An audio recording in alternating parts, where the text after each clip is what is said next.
하나님 말씀은 구약 성경 욥기서 19장 약 성경 780페이지 욥기서 19장 23절부터 29절까지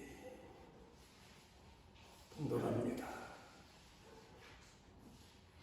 나의 말이 곧 기록되었으면 책에 쓰여졌으면 철필과 납으로 영원히 돌에 새겨졌으면 좋겠노라. 내가 알기에는 나의 대속자가 살아계시니 마침내 그가 땅 위에 서실 것이라. 내 가죽이 벗김을 당한 뒤에도 내가 육체 밖에서 하나님을 보리라. 내가 그를 보리니 내 눈으로 그를 보기를 낯선 사람처럼 하지 않을 것이다. 내 마음이 초조하구나. 너희가 만일 이르기를 우리가 그를 어떻게 칠까 하며 또 이르기를 이래 뿌리가 그에게 있다 할진대 너희는 칼을 두려워할지니라. 분노는 칼의 형벌을 불어나니 너희가 심판장이 있는 줄을 알게 되리라. 여기서 26절 말씀이 먼저 개역 성경과 비교해 보면 너무 차이가 나서 개역 성경에 있는 말씀을 다시 방독합니다. 내가 이 가죽 이것이 썩은 후에 내가 육체 밖에서 하나님을 보리라. 이 말이 오히려 우리에게 더 많은 것을 가르쳐 주는 교훈의 말씀같이 보입니다. 내가 이 가죽 이것이 썩은 후에 내가 육체 밖에서 하나님을 보리라 하는 말씀입니다. 우리가 요사이 구약 성경 느헤미야서에 나오는 느헤미야를 통해서 많은 것을 깨닫고 회개하게 됩니다. 느헤미야가 포로로 잡혀가 있으면서도 예루살렘 소식을 늘 귀담아 듣고 예루살렘 교회를 위해서 기도했는데 성전이 허물어지고 그리고 그렇게 위대하다고 자랑하던 솔로몬 성전이 허물어지고 성도들이 그 성전을 떠나고 이런 소식을 듣자 금식하고 옷을 찢고 그리고 하나님께 부르짖습니다. 끝내는 왕의 허락을 받아서 그가 돌아와 스룹바벨 성전, 예수님이 이 땅에 오셨을 때에 예수님이 오르시던 성전, 그 성전을 재건하게 됩니다. 한국교회가 겉으로 보기에는 성전을 잘 지었다고 자랑하는 교회, 또 광고하는 교회, 의시되는 교회, 이런 교회들이 많았지만 결국 상상도 못했던 교회 문을 2주간이나 닫아버려야 되는 그런 참상을 겪습니다. 그리고 이 코로나 유행병 사건으로 인해서 교회 성도들이 오르지 못하고 여러 가지 이유에서 예배를 드린다고는 하지만 성전 섬기는 일을 등한히 했습니다.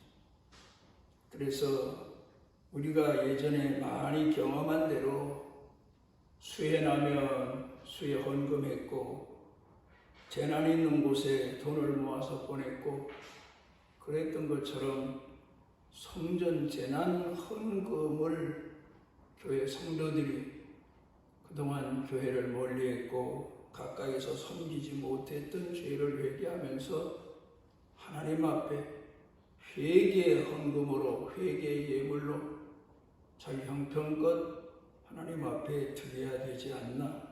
그래야 교회가, 그 안에서 교회를 섬기는 사람들, 봉사하고 헌신하는 사람들 생활비도 지급하게 될 거고, 교회가 활발하게 움직여서 교회가 교회로서의 임무를 다하는 그런 일이 되지 않을까 생각이 되어집니다.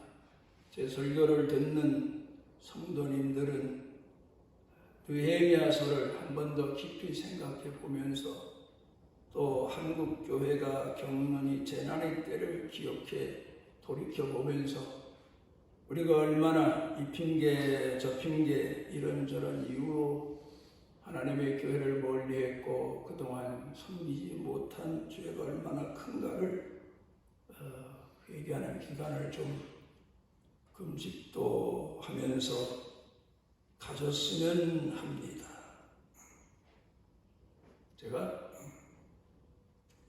얼마 전에 우리 수양관에서 이어지는 연암산 길이 있는데, 소방도로로 저 한서대학까지 7km가 조금 넘는 거리를 잘 만들어 놔서 가끔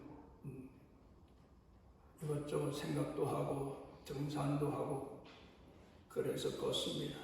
그런데 걷다가 뱀을 만나서, 옛날 같으면 들고 가던 지팡이로 그냥 내리쳤을 텐데, 나이가 들고 신앙의 훈련을 받으며 오늘까지 지내온 사람으로서 그것보단 번뜩 성경 말씀이 생각이 났습니다.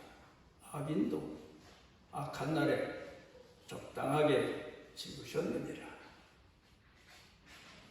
그 뱀이 이 다음에 커서 누구를 어떻게 해야 할지 몰라도 그냥 내버려 두는 게 하나님의 뜻이겠거니 생각하고 그냥 지나쳐 간 적이 있습니다. 그러면서 왜 하나님이 지으신 들짐승 중에 뱀이 간교하니라, 그 말씀이 창세기에 기록되어 있을까? 왜 그랬을까? 그걸 생각을 해봤습니다. 그런데 제 생각으로는, 짧은 생각인지 몰라도, 이게 뭐 신학적인 얘기도 아니고 교리적인 얘기도 아닙니다. 그저 제가 생각한 내용이니까 참고해서 들으셨으면 합니다. 하나님께서 에덴 동산에 아담을 세우시고 다스리는 자로, 통치자로 세워놓으셨습니다. 그런데 여러분 아시는 대로 다스리는 자, 통치자가 하루아침에 되어지는 건 아니더란 말입니다. 많은 연단 과정을 통해서 자기 스스로가 자기를 다스릴 줄 알고, 그리고 남을 다스리고 세상을 다스리는 자가 되어야 됩니다. 그러기 위해서는 에덴 동산이지만 시련도 있었을 거고 시험도 때로는 있었지 않을까. 그를 통해서 더 하나님 말씀이 귀하다는 걸 깨닫고 하나님 말씀에 굳건히 서게 되고, 우리가 오늘 그런 과정을 통해서 하나님의 사람으로 설진데, 아마도 그래서 하나님께서 아담을 큰 사람 만드시려고, 다스리는 사람 만드시려고 그런 짐승도 지어 놓지 않으셨을까? 둘째 아담 예수님은 모든 시험이 있었지만 그 시험을 끝내는 다 물리치시고 그 극복하시고 이겨내시고 하나님의 아들로서 우리의 구속주가 되신 것을 생각해 보면 아담에겐 많은 연단의 과정이 필요했었구나, 그런 생각을 해보게 됩니다. 그러면서 우리도 오늘 많은 연단의 과정을 거치면서 비로소 하나님의 사람으로 서게 되는구나.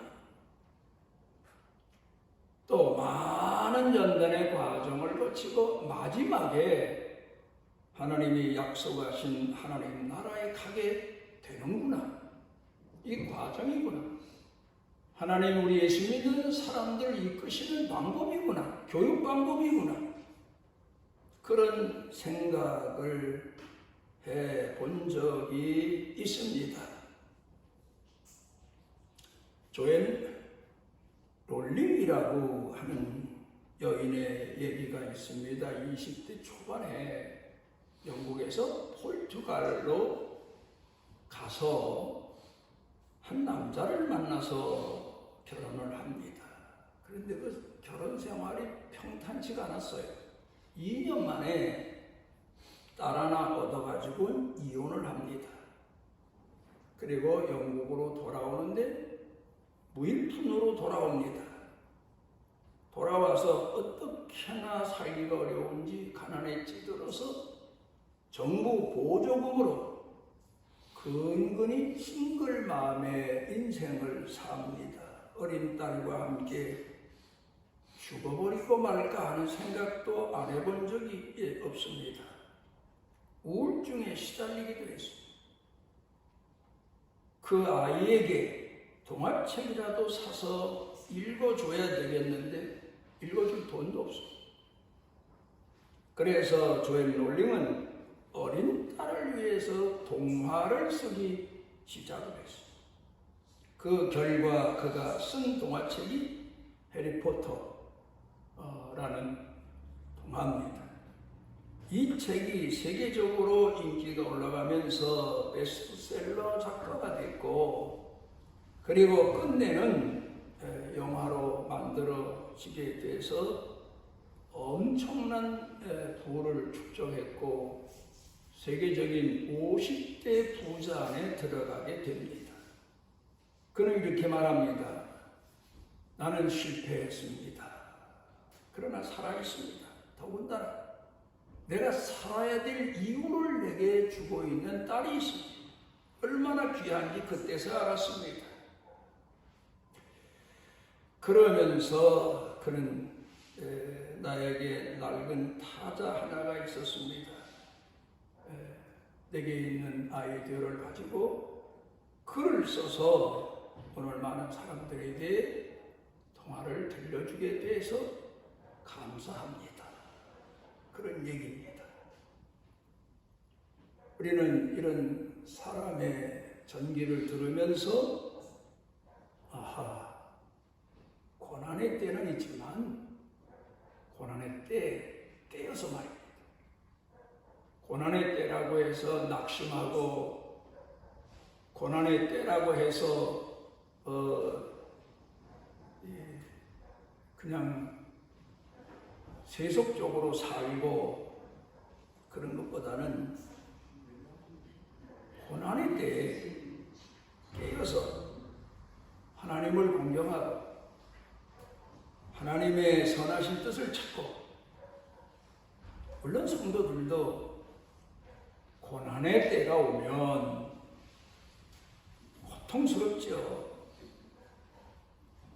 또 심지어는 인생을 이대로 마감할까 하는 착각 속에 빠지기도 하지요.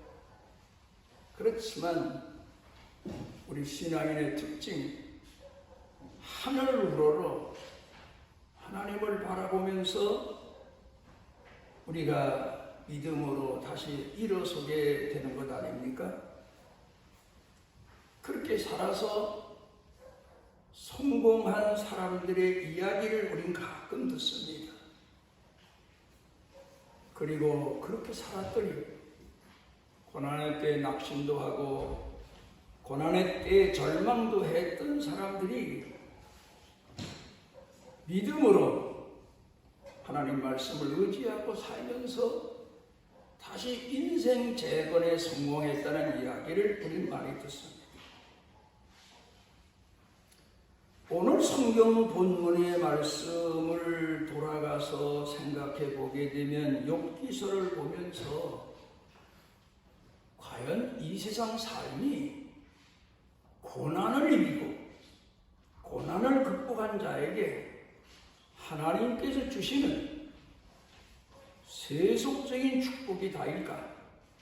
깊이 생각해 보는 내용이 성경 본문에 수록되어 있고 욥기서 전체에서 주시는 교훈입니다.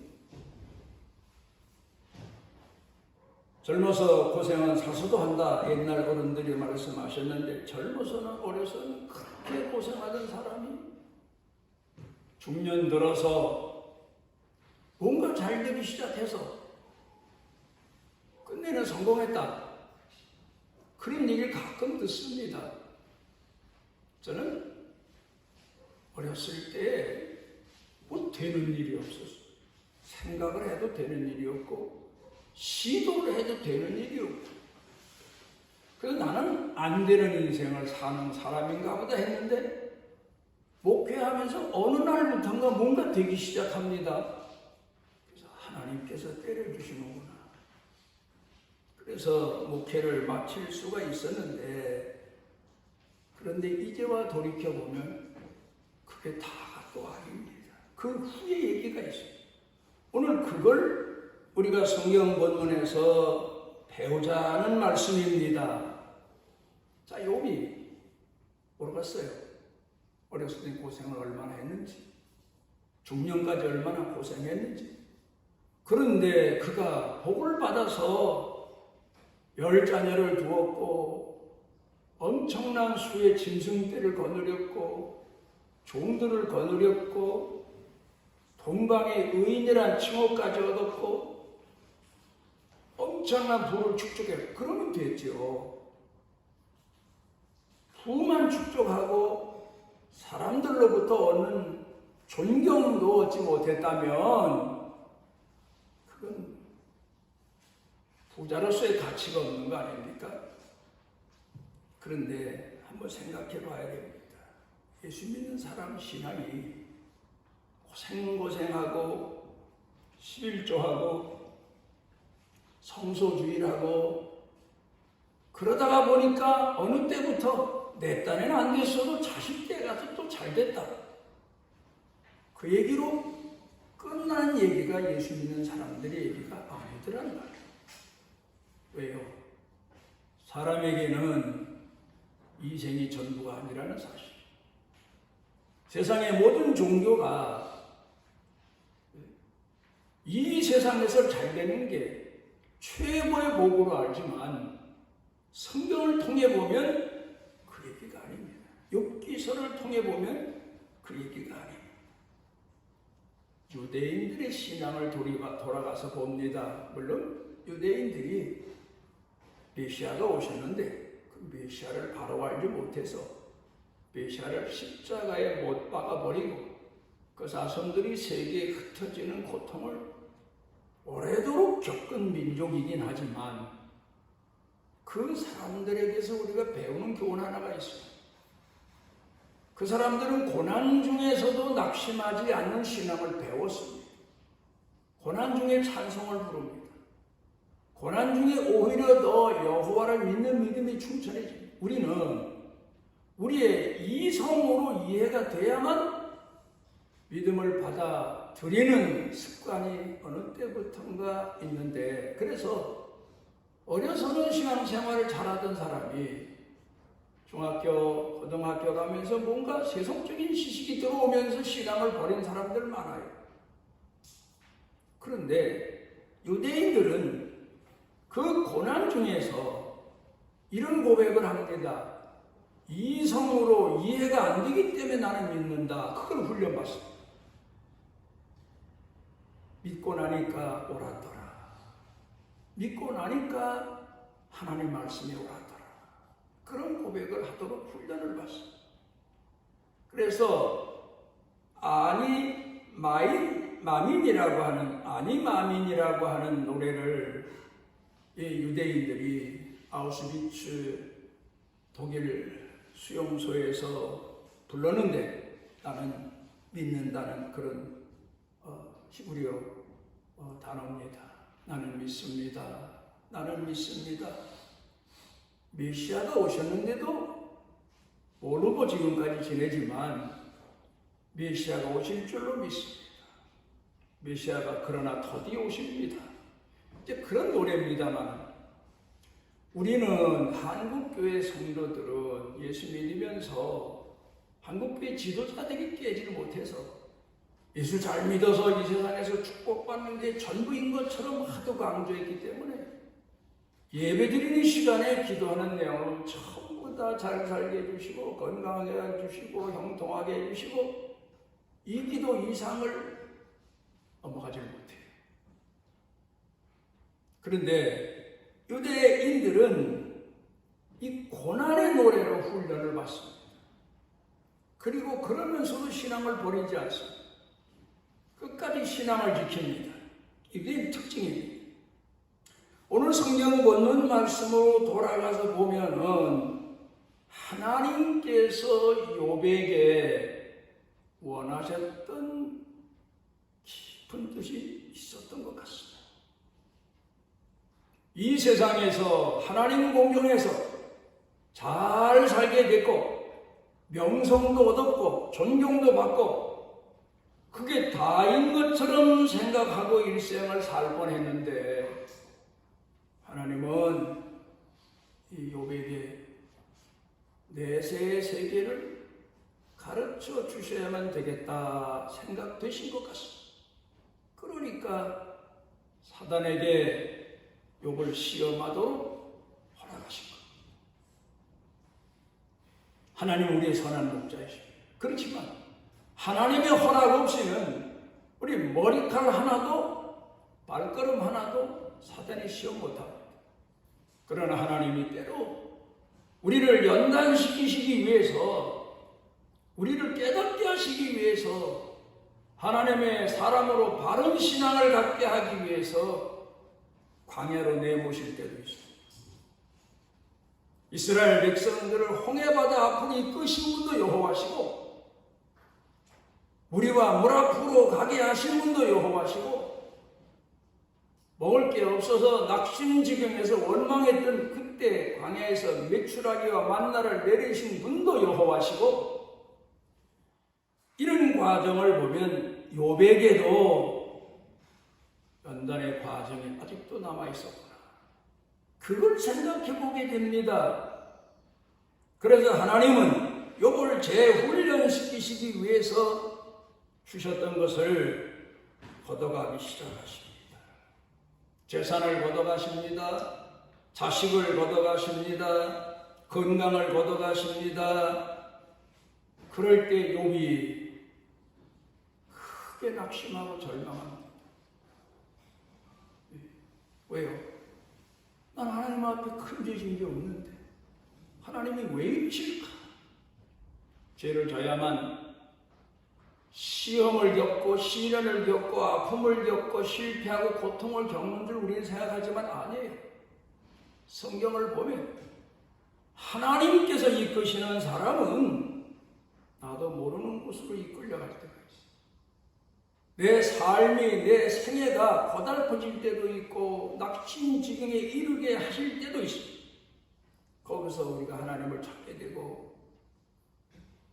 모든 것을 다 포기하게 되고 하나님 앞에 영적으로 바로 서려고 애를 쓰고 그럽니다. 위로자도 없어졌어요.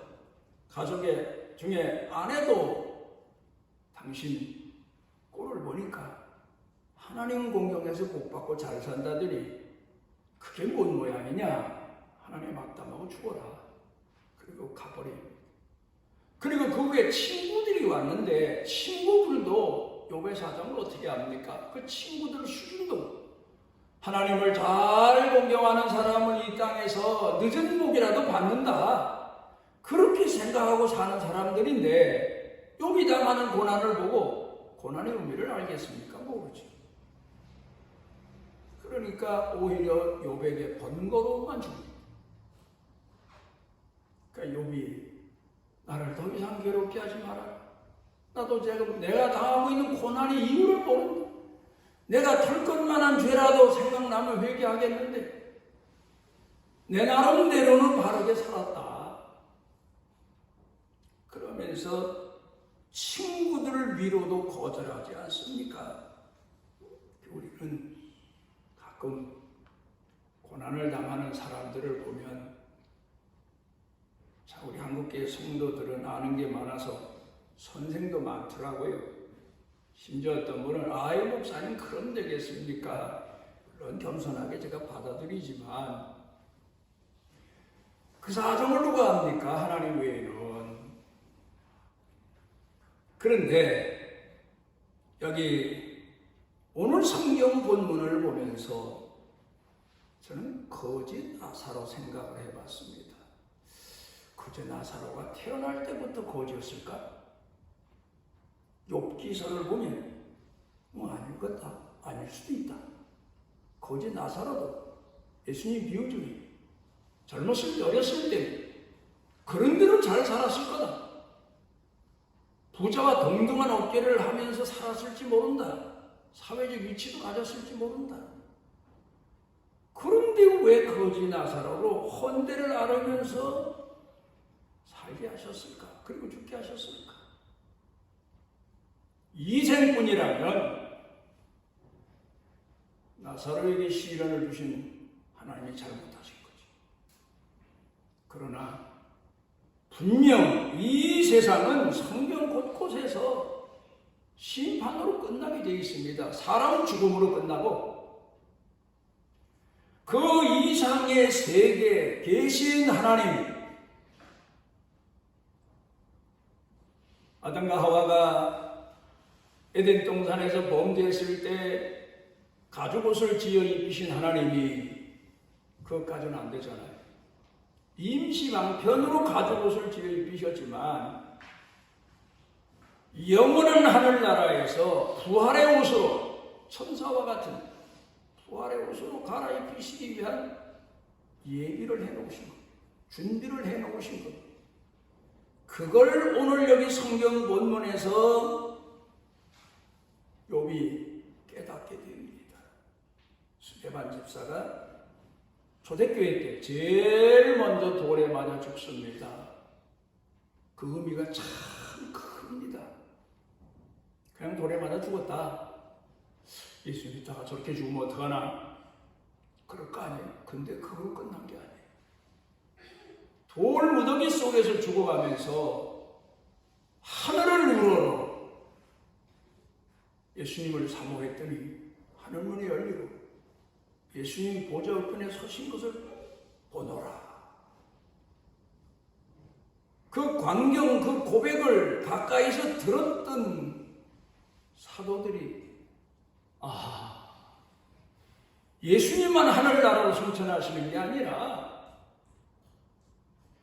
우리 성도들도 하늘나라로 승천하도록 예배해 놓으셨구나. 그걸 깨닫고 더 열심히 나가서 나도 죽어서 죽더라도 순교의 제물 되더라도 하늘나라 간다. 그 믿음을 얻어서 세계적인 복음화의 충성을 다하지 않았습니까? 뜻이 있고 의미가 있어요. 왜 그 아까운 젊은 집사 하나를 순교하게 하셨나? 교회에 체험을 주시기 위해서. 오늘 성경 본문에 단계적으로 욥이 하나님 앞에 고백하는 내용을 욥기서 전체를 통해서 하나하나 들어보면 2장 10절에서 고난을 당할 때 다 잃고 난 다음에 복을 주신 분도 하나님이시니 내가 하나님 앞에 재앙도 받지 않으리라. 그래요. 부모가 나를 칭찬도 하고 사랑도 해주지만 징계도 하고 책망도 하는 부모 사랑 아닙니까? 그 의미를 깨닫습니다. 23장 10절에 가서 그가 나를 단련하신 후에는 난 모르지만 이해가 안 되지만 유대인 신앙입니다. 그렇지만 내가 단련이 끝난 다음에는 정금 같은 신앙으로 나온다. 내 신앙이 지금까지 나는 그래도 하나님을 잘 공경하는 사람으로 착각했는데 형편없는 신앙이었구나. 그걸 깨닫습니다. 욥기서 42장 5절에서 또 고백합니다. 내가 죽게 대하여 귀로만 들었는데 이제는 눈으로 주를 배움나이다. 이게 무슨 얘기입니까? 평안한 때에는 듣지 못한 하나님의 음성을 내가 고난 때 비로소 듣게 되었나이다. 이제 오늘 성경 본문 말씀입니다. 욥기서 19장 26절입니다. 이 세번역 성경에는 뜻을 왜 이렇게 흐려놨는지 난 이해가 안 가요. 성경 번역하는 사람들. 이게 뭐라고 그랬냐면 내가 이 가죽이 벗김을 당한 뒤에도 내가 육체 밖에서 하나님을 보리라. 가죽이 벗김을 당한다? 이 얘기가 먼저 개역 성경에 내가 이 가죽 이것이 썩은 후에 내가 육체 밖에서 하나님을 보리라. 부활신앙을 체험한 것. 오늘 한국교회 성도들이 예수 잘 믿어서 복 받고 평안하고 영광 누리고 교회 잘 짓고 세계적인 선교를 세계에서 두 번째로 많이 하고 자랑할 게 아니에요. 쓰여질 수 있었으니 감사할 따름인데 전부인 것처럼 착각하고 있어. 내세 예비하신 하나님의 계획을 잊어버리고 있다는 말입니다. 오늘 우리가 이 욥을 통해서 배우는 교훈이 뭡니까? 이 세상도 종말이 없다. 이단들이 말하는 것처럼 뭐 내일 모레가 아니고 반드시 종말이 온다. 인생도 아무리 건강한 사람도 뭐 120세를 사는 시대다 하지만 죽음이 온다. 하나님의 계획은 뭔가? 내세를 준비해 놓고 계십니다. 예수님께서 승천하시면서 내가 너희 있을 곳을 예비하러 가노라 하시지 않았습니까? 부활의 아침을 바라보며 하나님을 사모하는 그 신앙을 가져야 돼요. 이 세상에서 나이 들고 늙어서 편안하고 뭐 잠자다 간단하게 가고 뭐 그건 우리의 생각이고 우리 욕심이고 어떻게 죽을 줄 몰라요. 어떤 병으로 죽을 줄 몰라요. 그렇지만 이 가죽, 이 몸이 썩은 후에 육체 밖에서 내가 하나님을 본다. 이 믿음으로 오늘 깨어서 하나님 공경하는 신앙인으로 살아가시기를 바랍니다. 우리를 주의 백성 삼아주시고 영원한 목적지를 잊지 않도록 때마다 깨워주시는 여호와께 감사를 드립니다. 이생뿐인 것처럼 오늘 세상에 취하여 사는 우리 성도들 모두가 깨게 해주시고 오직 주의 보좌를 바라보는 믿음 가지고 오늘 고난과 역경을 받아들이고 거기에 순종하고 그를 통하여 하나님이 주시는 믿음의 열매들로 하나님 앞에 세워져 가게 하옵소서. 예수님 이름으로 기도드리옵나이다.